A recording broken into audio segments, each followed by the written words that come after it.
Salut à tous, c'est Jim et aujourd'hui je vous donne mon avis sur Mort sur le Nil. Le charme enivrant du désert. Je vous pose la question.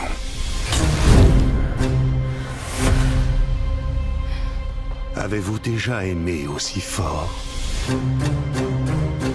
Avez-vous été en proie à la jalousie?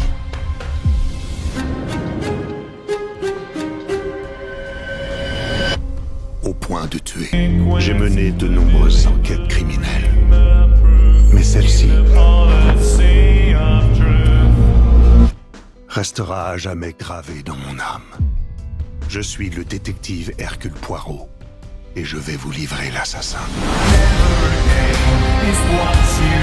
Alors Mort sur le Nil c'est quoi? C'est la suite du crime de l'Orient Express où on va suivre encore les aventures de Hercule Poirot qui, je le rappelle, est le plus grand détective du monde. C'est à ce titre donc qu'il est très souvent entraîné à résoudre des affaires qui peuvent traiter de tout et n'importe quoi. En l'occurrence dans les deux films c'était des affaires de meurtre. Le second volet va être différent du premier dans le sens où on ne va pas être sur une affaire d'un meurtre, une affaire où il y aura 5 meurtres au total. Là où il va y avoir une petite, on va dire, différence avec le premier film, c'est que le premier film, il y a le meurtre qui a lieu et l'enquête qui suit. Dans le deuxième, il va y avoir le meurtre qui a lieu, l'enquête qui suit, et pendant l'enquête, d'autres meurtres vont arriver. Ce qui va venir un petit peu froisser l'enquête, froisser les théories qu'il avait trouvées, froisser un petit peu cette mise en place qu'il a comme façon de faire, voilà, d'interroger les victimes une par une et d'imaginer qu'ils sont tous suspects pour trouver pourquoi elles seraient suspectes ou pourquoi elles ne le seraient pas, et ensuite de faire des déductions qui lui permettent de trouver l'assassin ou en l'occurrence les assassins ou voilà. Seulement voilà, le fait que là il y ait des meurtres qui s'ajoutent en fait à son enquête, qui s'ajoutent pendant l'enquête, pendant son investigation pour trouver qui est le meurtrier,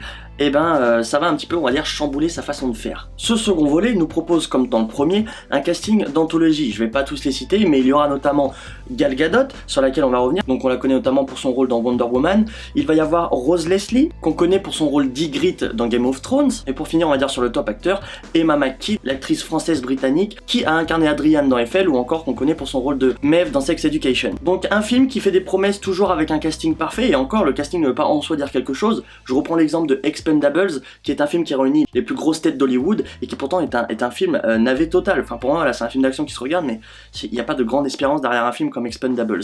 Alors que là voilà, on a un film pour un deuxième opus qui réunit encore beaucoup d'acteurs, beaucoup de grands acteurs, et qui arrive à être qualitatif. Ce que j'aime dans ce film, donc tout comme dans le premier, c'est ce côté un peu, je le répète, Cluedo, c'est-à-dire que voilà, cette façon dont est menée l'enquête, voilà, on a l'impression que c'est un Cluedo version film, et voilà, la façon dont les petits détails sont ajustés et tout, les recherches d'éléments, les recherches de preuves et tout, c'est quelque chose qui est vraiment, on va dire, satisfaisant tout au long du film, parce que des films policiers, ou voilà, sur des meurtres ou des enquêtes et tout, il en existe plein, mais tourner de cette façon-là, il n'en existe pas beaucoup, j'ai envie de dire, c'est même les deux seuls que je connaisse. Et du coup, ça rend vraiment le film vraiment attrayant. Voilà. Faut aussi rappeler que le film se passe en 1937, donc après la première guerre mondiale et avant la deuxième. Du coup, ça permet en quelque sorte d'avoir des personnages qui n'ont pas des technologies de dingue, par exemple pour les recherches d'empreintes, voilà, ils n'ont pas accès à de la technologie comme nous on a aujourd'hui. Nous on a un meurtre aujourd'hui, on est presque sûr à 100% de retrouver le meurtrier par les empreintes, les traces, les trucs, avec toute la technologie qu'on a dans le film à l'époque où c'était, ils ne disposent pas de tout ça.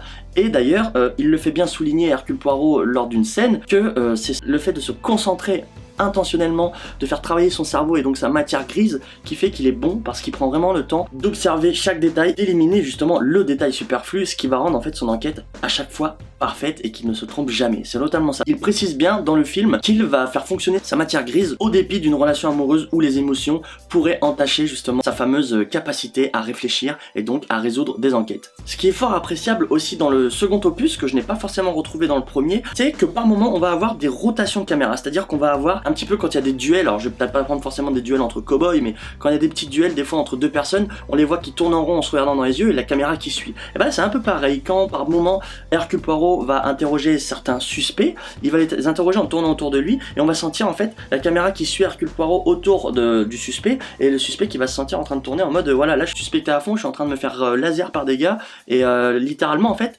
cet effet de caméra, on va dire rotative sur des scènes, on la voit plusieurs fois, et en fait j'ai beaucoup apprécié parce qu'elle instaure encore plus de suspense, encore plus de tension sur l'affaire. C'est-à-dire que quand il y a ce jeu de caméra où ça tourne, on se dit tiens c'est bon, là il a trouvé le meurtrier, ça va claquer et tout, et en fait non, pas forcément. vraiment. C'est juste qu'en fait ça instaure vraiment le suspense parce que en plus de cette rotation de caméra, il y a la conviction et la détermination d'Hercule Poirot à dire tiens c'est toi le suspect, puisque je le rappelle, je l'ai dit juste avant, il considère tout le monde suspect jusqu'à ce qu'il soit innocent en fait. Donc pour lui, cas par cas, tout le monde est suspect. Et donc à chaque fois qu'ils interrogent, c'est de manière assez brutale, assez vive. Il n'y va pas par quatre chemins, il dit ce qu'il pense, il dit tu as tué machin parce que, tu as tué machin parce que, tu as tué machin parce que. Il essaie de trouver une raison à tout le monde. Et ensuite, comme je l'ai expliqué avant, il déduit est-ce que cette raison est valable, non ou pas. Et j'en reviens donc à cet effet de caméra qui instaure vraiment, voilà, ça rajoute du suspense, ça rajoute de la tension dans la scène, ça rajoute de l'intensité en fait dans la scène. Et ça c'était super agréable, c'est un effet que j'ai vu dans le second volet du coup qu'il n'y avait pas dans le premier, ou alors il était très léger parce que j'y ai pas fait attention. Et en fait ça a rendu ces scènes, on va dire, d'interrogatoire beaucoup plus captivantes, beaucoup plus attrayantes, comme je disais un petit peu auparavant. Pour moi, ce qui a pêché un petit peu dans le film, il va y avoir deux éléments qui ont, on va dire, fait que le film était bien, mais il aurait pu être mieux.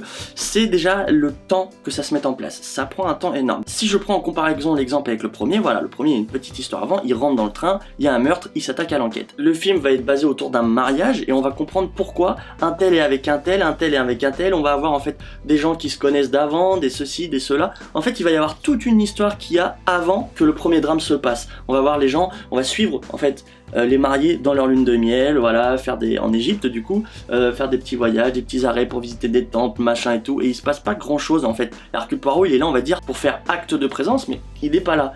Et quand intervient le premier drame, donc on va dire le premier meurtre, on le sent venir parce que bon ça fait quand même, je sais pas, je dirais 30-40 minutes qu'on regarde le film et il se passe rien. Et à un moment, la scène, voilà, il y a des trucs qui dégénèrent et on sent que le meurtre va avoir lieu ici. Et en fait, ce qui se passe, c'est que quand le meurtre a lieu, et ben ça fait quand même un bout de temps que le film est passé, quoi. Donc je dirais pas qu'il faut 1 heure et 1 heure, mais honnêtement, j'ai pas calculé, mais je pense que, voilà, le temps que l'histoire se mette en place, en tout cas à partir du meurtre, et qu'on rentre du coup dans l'investigation d'Hercule Poirot, c'était suffisamment long et pas forcément, j'ai envie de dire, attractif, quoi. Les discussions, j'avais envie de dire, elles servaient un petit peu à rien. C'était surtout pour mettre en scène et pour introduire certains personnages qui vont servir par la suite. Donc en soi c'était bien pensé, mais c'était quand même je pense, mais il aurait fallu je pense raccourcir certaines scènes ou couper des scènes qui servaient littéralement à rien. Parce qu'il y a franchement des scènes qui ne servent pas dans ce début de film avant on va dire que l'enquête démarre. Et le deuxième point qui je pense n'est pas négatif mais qui est un peu too much, c'est on va dire l'exagération on va dire de meurtre. Dans le premier il y a un meurtre. Dans le deuxième, qu'il y en ait 1 ou 2, ça aurait été, on va dire, logique parce que ça monte crescendo.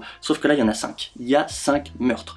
C'est beaucoup trop. Il y a des meurtres à tout bout de champ. Donc ça vient un peu casser ce fait de cette intensité de dire tiens, il y a une personne importante qui est morte. Voilà, il y a une personne importante qui est morte et c'est on doit résoudre le crime de cette personne, tout tourne autour de cette personne. Mais au final, les autres meurtres qu'il y a par la suite viennent entacher le premier meurtre, quitte à justement vers la fin faire oublier le meurtre de la personne principale, donc la personne qui est morte et dont tout était basé autour d'elle. Si je compare dans le 1, voilà, il y avait le meurtre de Johnny Depp, qui donc est orchestré par tous les passagers du train, puisqu'ils en avaient tous après lui pour des raisons personnelles, et donc là tout était intimement lié. Dans le 2, tout est intimement lié à la première personne lorsqu'elle meurt, sauf que les autres meurtres viennent entacher ça et ça passe à autre chose. C'est-à-dire que, par exemple, tout à la fin, l'ami de Hercule Poirot meurt. Ce meurtre le touche tellement que pour lui, ça va être, il faut résoudre le meurtre pour lui et non plus pour la personne qui est morte au début, qui était du coup l'intérêt du film, on va dire. Et donc je pense que tous ces meurtres un petit peu too much viennent entacher le scénario. Donc je pense que deux meurtres auraient été corrects, peut-être un troisième accidentel,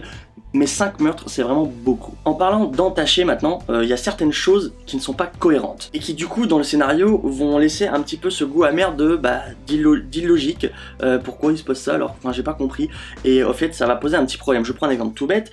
On sait dans le film que Emma McKee va en quelque sorte millimétrer un plan avec son fiancé pour qu'il se marie avec Lynette qui est très très riche afin d'avoir l'argent et donc de la tuer pour récupérer l'argent en tant que mari veuf.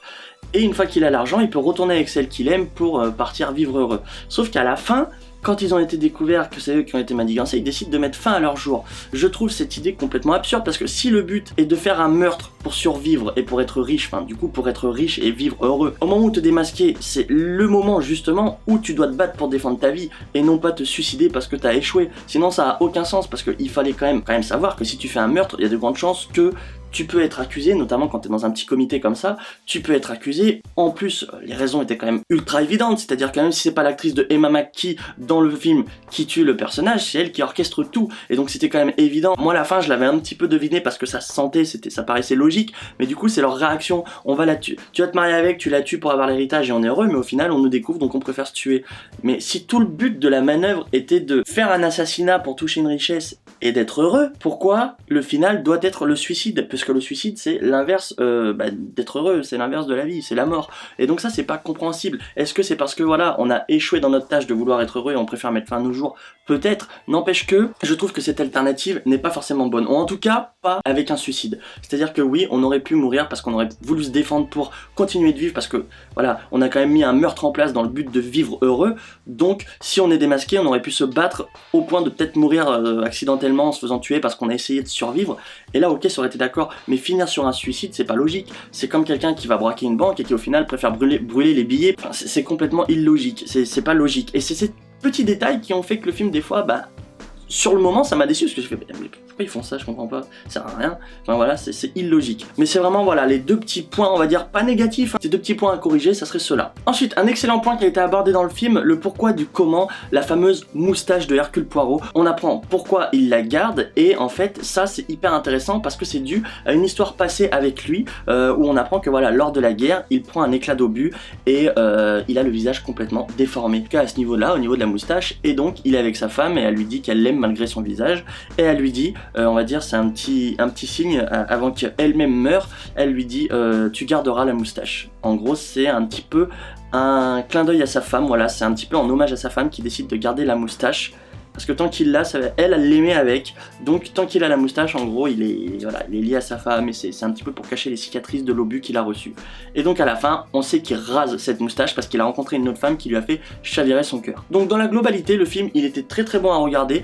Je vous cache pas, comme je le disais un petit peu plus tôt, que les débuts ont été un peu longs à se mettre en place. Je tournais un peu dans mon fauteuil, j'arrivais pas à tenir en place, mais une fois que l'intrigue est lancée et tout, c'est bon, ça passe tout seul. Maintenant, si je devais lui mettre une note sur 10, je pense qu'on serait plus sur un 7 sur 10 que sur un 8 pour le précédent, parce que pour les tout petits détails que je viens de dire qui du coup entachent un petit peu le film et qu'il n'y avait pas dans le précédent, dans la globalité le film est quand même une réussite, en tout cas pour les personnes qui aiment ce genre de film. Moi je l'ai trouvé vraiment correct, bien à voir, il était super, il faut le revoir, je le re-regarderai sans problème parce que j'ai quand même passé un bon moment. Donc voilà, c'est fini pour cette critique, n'hésitez pas à activer la cloche pour recevoir les notifications des prochaines vidéos, de vous abonner si mon contenu vous plaît puisqu'il y en aura tous les mercredis et tous les samedis, et également de lâcher un petit pouce bleu pour aider pour le référencement, ça fait plaisir. C'était Jim et je vous dis à la prochaine, allez ciao.